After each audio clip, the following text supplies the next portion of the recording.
The German hang is a precursor to the skin the cat, but it can also be used as a standalone shoulder extension mobility exercise. So German hangs can be done on a bar, but I actually prefer the rings. They just give you a little bit more freedom of movement in terms of not only the rotation of these rings, but also in terms of your hands and their distance from one another. So obviously wider being easier, closer being harder and requiring more shoulder extension. So this is kind of what it looks like. Now, to start with, I always recommend starting with a passive variation just to understand the movement.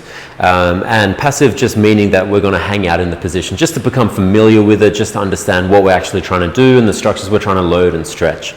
So to get into this, quite simply, hands on the rings, walk through. They might slide apart. That's fine. You're going to keep the weight in the shoulders like this by leaning away from the rings. We can then walk the feet back until the rings are about underneath the anchor point. From there, we're just going to gently drop our knees to the floor, allowing the hands, if we can, to turn. Now, I'd recommend when you start this to be able to find the floor. So you want to set the rings up at a height where you can actually get the knees to the floor.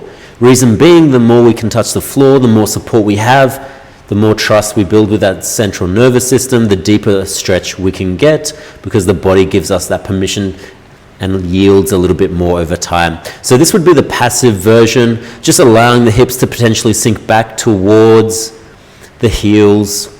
Notice the palms and the biceps of face to turn away from me. This is external rotation of the shoulder joint, as opposed to if we go here and this is internal rotation. I can do the German hang in internal rotation too. Boom. Elbows, biceps facing one another. But here I won't get as much out of the stretch. This might be a safer place for you to start, and maybe you work towards external rotation. Nothing wrong with that.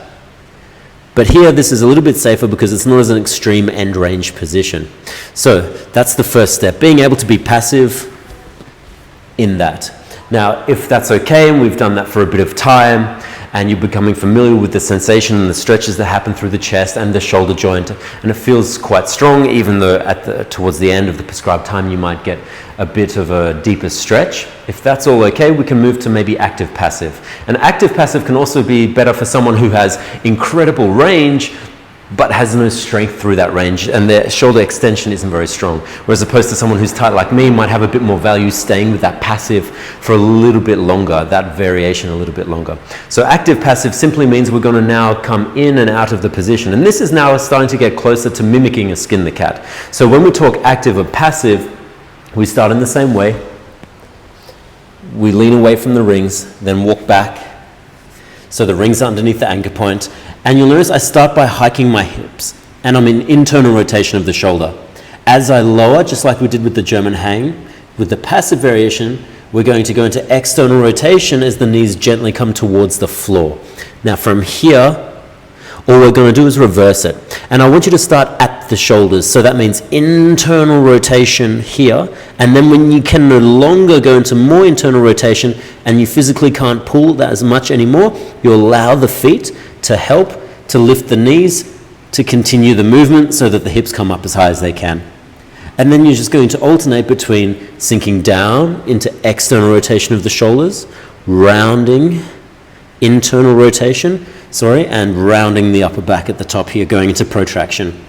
So it's down, external rotation, shoulder blade retraction, into internal rotation, shoulder blade protraction at the top, and just gently alternating between these two positions. That would be your German hang, active, passive. So that's the German hang. As always with this one and anything with gymnastics base, where you're starting to get a little bit more higher level, medium level, you want to take it easy and make sure everything's feeling good. You know, there'll be a lot of load on the connective tissue, not only your shoulders, but your elbows if you're a little bit tighter, things like this, the wrists even. So just take your time with it, don't rush the progression. But that is the German hang.